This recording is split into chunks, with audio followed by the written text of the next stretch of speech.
since I last recorded and or went live. I'm live, not recording. So I enjoyed the last time I went live. It was really fun. I kind of like it, but I don't. I think I mentioned in my last live when talking about the election thoughts. I like to be spontaneous, and I don't like doing things always so scripted. Actually, I really don't like being scripted much at all, to be honest with you. I just kind of like to wing it, you know? But today, I was like, I, I was thinking about this over the weekend, really, where I'm like, I enjoyed going live. I really did. So I want to do it again. So here I am, going live. I am having my coffee, which, I want to talk a little bit about today in this live video.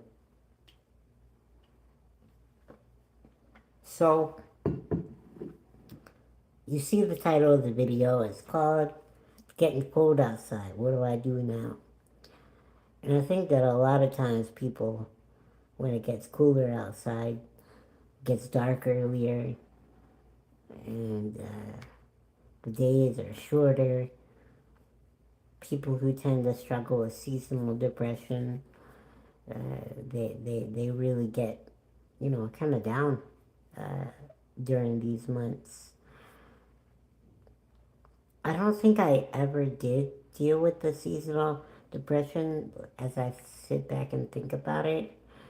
But I know it did create, like what every person deals with. It's like that tiredness early and like you feel like you're almost a zombie um, going through your day through the winter months. And it can be a challenge for some people just with the sleep schedule changing. I was talking to a friend of mine Saturday.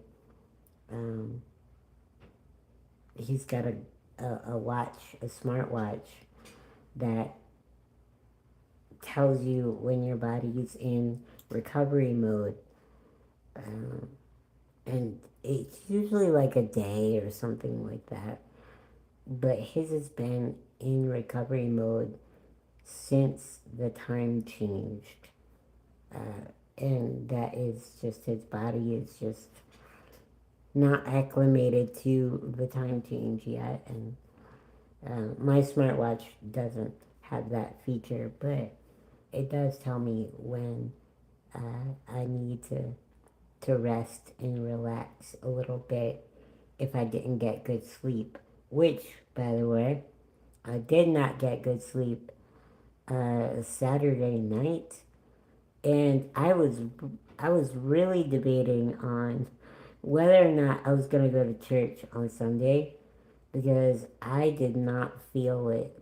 Like I just wasn't having it really. I couldn't function a whole lot, and what that looks like for me, the average person. But what I mean by it is that I was trying to read, even pray, and do devotions. I just could not do it. My mind went blank often, just very blank. And I trailed off a lot in my thoughts. I couldn't even, I couldn't even get through a paragraph in God's word. And I was like, oh my goodness, like, I can't do this. How am I going to focus at church? Like, listening, and not just listening, but absorbing what my pastor was saying. How do, how do I deal with this, right? And so I pushed through it, and literally my wheelchair, I pushed through it, but physically I was just tired mentally. I was tired, and I was struggling. And in one of my short shotgun prayers, as I like to call them, is I was thinking and praying to the Lord, and just came across this thought that was like, you know what, Lord, I I think I'm gonna go. Not for legalistic reasons, like, oh yeah, I need to go because it's the right thing to do. No, that's BS. Actually, you don't go to church for that reason. Um, that's no the law. Anyway, I could go on a whole nother tangent on that. You go to church to for a different. Well, I have three reasons: worship, um, in a reformed sense as to what that means, the regulative principle of worship.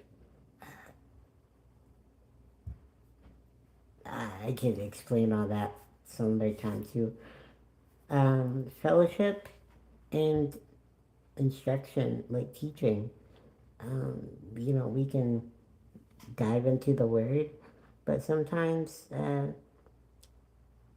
we can take God's word and not understand it or misconstrue it, and that's why it's really important to have good teaching and brothers, leaders who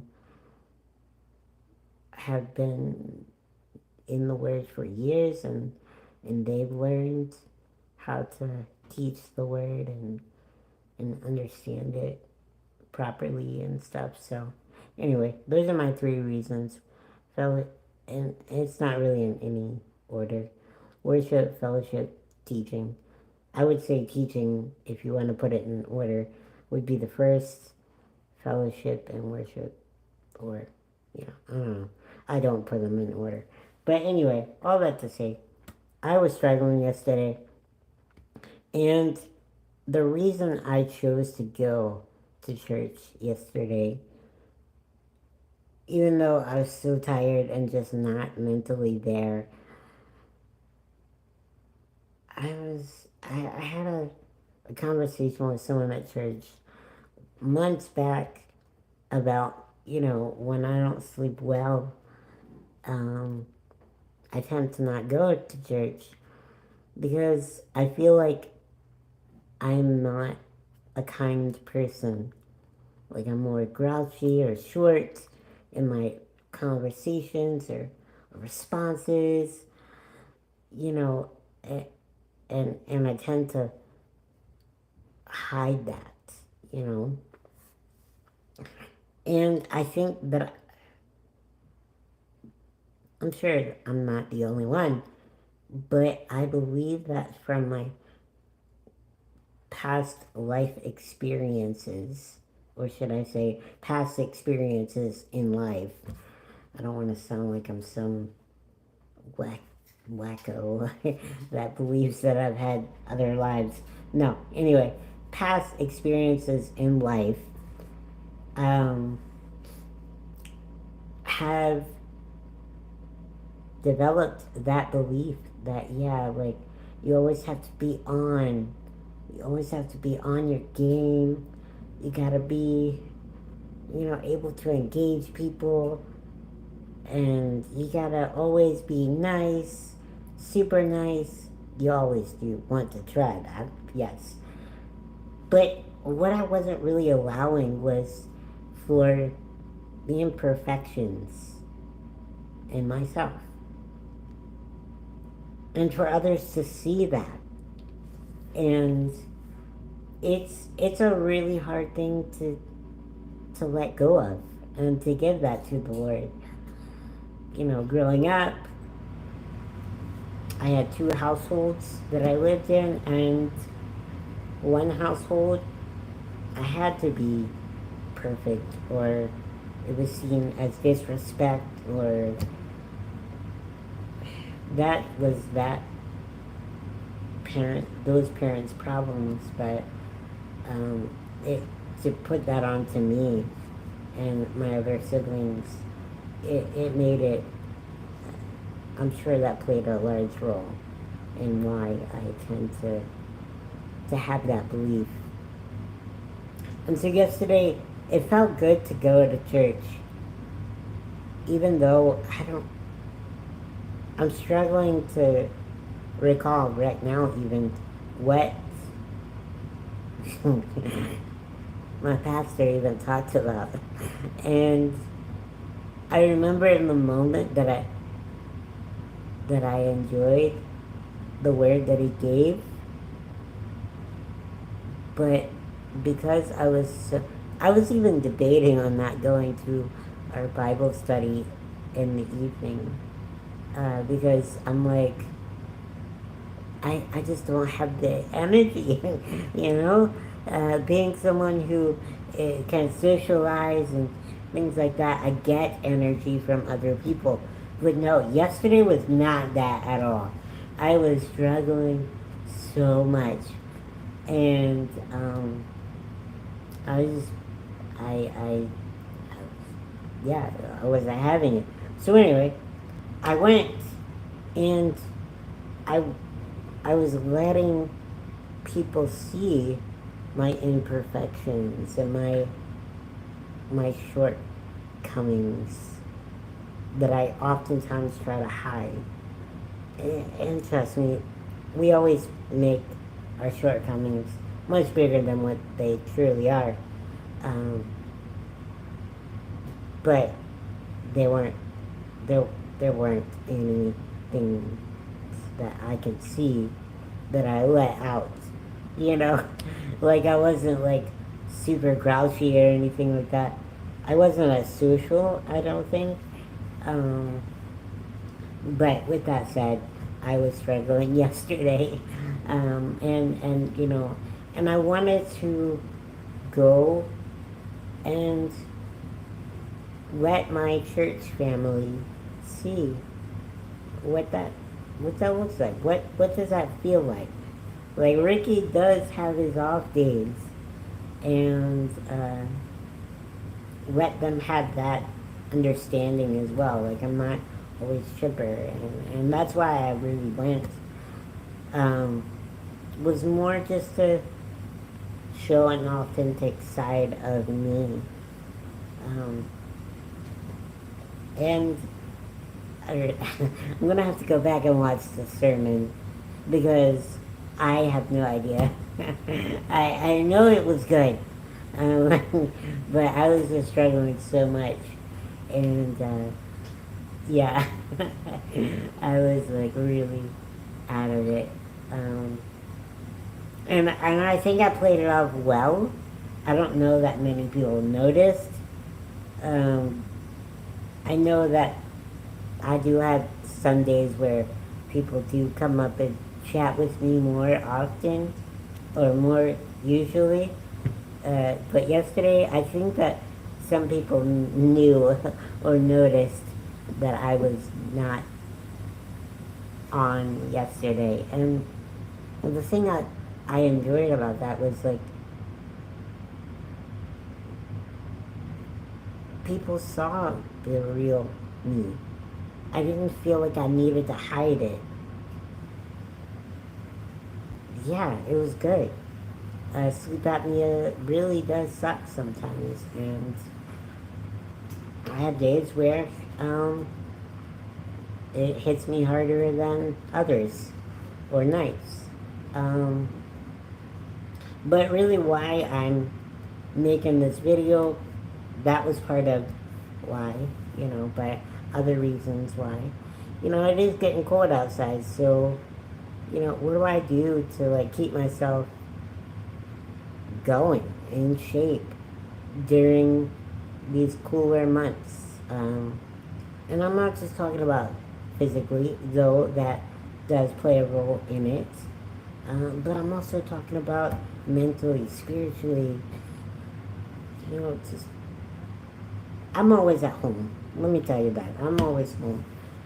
I I used to struggle with that emotionally and mentally, always being home. But now, as I've gotten older, I kind of like it. Like, really enjoy it. Like, I'm okay now, just being indoors and not always needing to be around people. I think part of that is maturity, and then also just growth and healing, and no need to be dependent on others for my joy and satisfaction.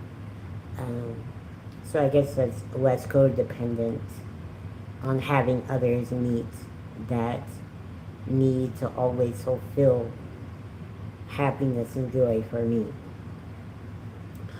So, yeah, what do I do during these cold months, or what am I planning? So, a couple things health wise, physically. Most of you have seen, if you've looked back through some of my other videos, that I enjoy pipes and cigars a lot. Um, but I'll tell you what, anytime that I smoke a pipe, it impacts my sleep so much. I mean, like a lot. And some, it's not always consistent that where the frequency in which it impacts my sleep. I'll put it that way. But it is pretty accurate with regard to if I smoke a pipe, I'm not gonna sleep great. So yesterday, I smoked a pipe and I slept pretty daggone good. I don't know why. Saturday night, I smoked a pipe. I woke up feeling like I just explained to you, all that stuff. And so, kind of doing a little testing on that. Um, the time of the day plays a role. And when I smoke a pipe, I don't recommend smoking at all, but it's something that I have started to enjoy over the years. Um, I think I got my first pipe when I moved to Jersey. And no, actually, that's wrong. I had a pipe when I was at Liberty at one point. It was a cheap pipe, wasn't anything special. I would say it was probably around 2012, maybe a little bit before that. But I had a pipe then. I forgot all about that. I think I just don't really count those years because one, I didn't smoke that often, or I didn't even have a nice pipe that I really liked, and so I was definitely an infant in smoking a pipe at that time. But since I've moved to Jersey, more specifically into my own apartment, I've picked up smoking a pipe pretty frequently and often. Just there, like a lot. I'll put it that way. Um, and then smoking cigars, I do that less frequently, mainly because of the cost. Cigars, unfortunately, have an expensive taste in cigars, so um, I can afford to smoke the cigars I like. And if I'm gonna smoke a cigar, then I want to enjoy it because what's the point then, right? So, anyway, laying off of the smoking as much. Um, Now, I know I mentioned that I smoked Saturday and Sunday, my pipe, but the game plan is to smoke once or twice a week. And so if I want to stick to my rule, I've smoked enough for the week, you know. Last week I smoked on Wednesday, but yeah, that so last week I really um, I did smoke a good bit more than I was wanting to. Not so much like I know that you can always rationalize and be like, oh yeah, like I'm gonna um looking at the time.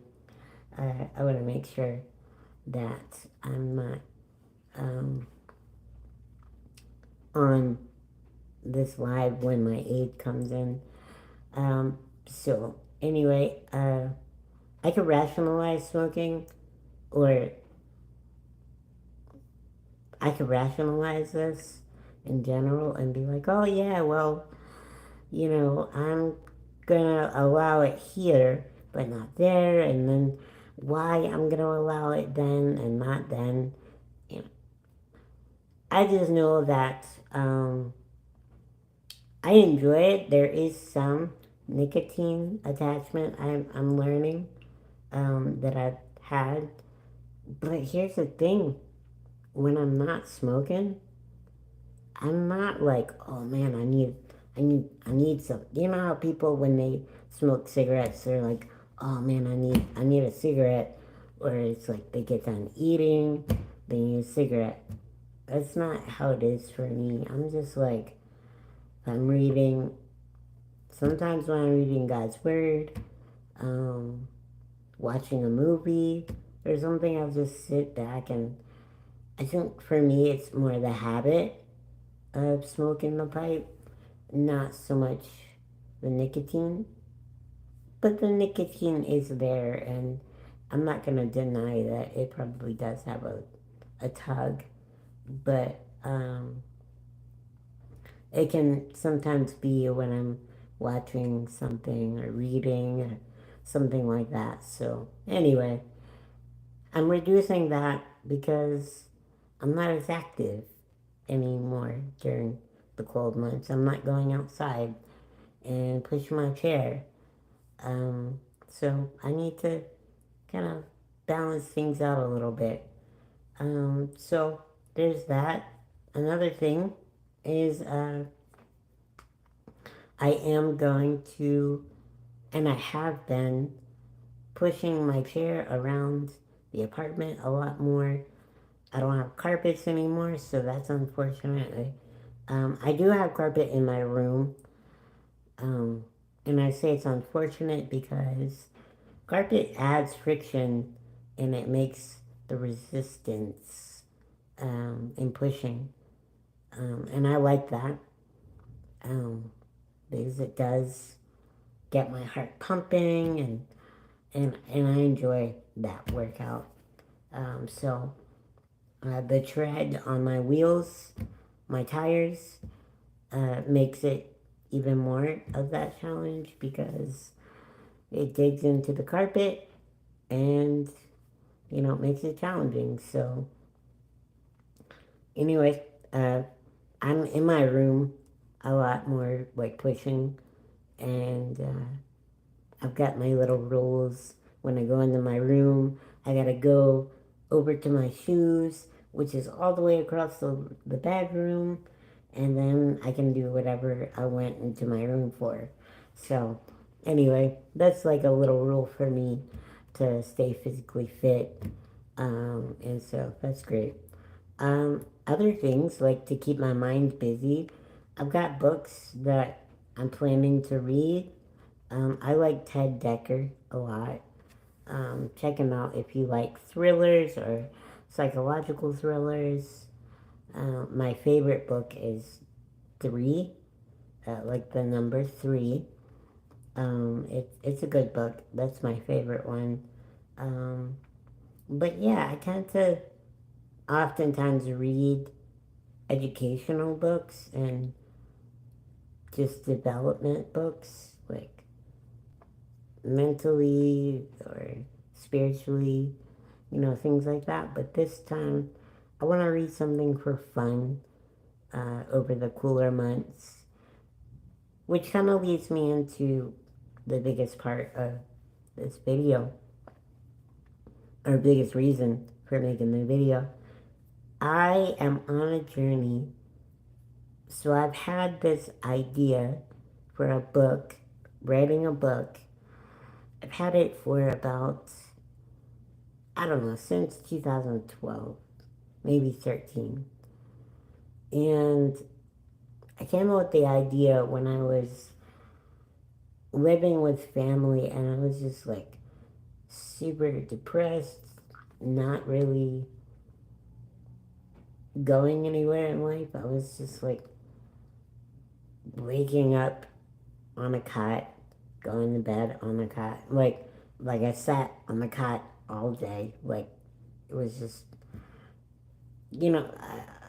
like nothing to my family, but I just couldn't do anything. Like I was just there, not going anywhere. And so, really cool story about that. The Lord, how He worked it out that I got able to move forward in life. But with that said, I came up with the idea for a book, and I've been kind of chewing on this idea for many years. It's 2024, almost December. So that's quite a few years, and I'm just like, I want to put this book out on paper and make it happen. And so I'm doing that. I'm kind of getting my tools together, watching some videos and taking notes on the videos on how to write a book. It's a lot more complex than you might think. It's not as easy as you think, but it's not as hard either. So I will be what you call, I guess, maybe some people in the community call this an architect writer, where I want to lay out everything to my book and then be able to fill in the gaps. And so I'm learning how to do the hard things, thinking about all of my characters and their profiles and inner dialogues and blah, blah, blah, all that stuff. And creating the world anyway. So, that's what I'm going to be doing now that it's cold outside. Because I want to keep my mind fresh. Sticking to devotions, that's important. Not just for the sake of doing it, like a checklist, but like, I'm not going to be able to function in any other way if I'm not first connected to the Lord. And it's not just what I can gain out of that relationship, but I just know that I cannot live and breathe and move without Him. And so I want to make sure I keep our relationship in check, because that relationship is the most important thing in my life. So yeah, there's that. It's a long video, so alright, if you want to watch the replay, totally do that. It's a long time to sit here and listen. Maybe just listen. How's that, But it's easy for me to sit and do things like this because I'm always sitting, so. But have a good day, and I'll talk to you later.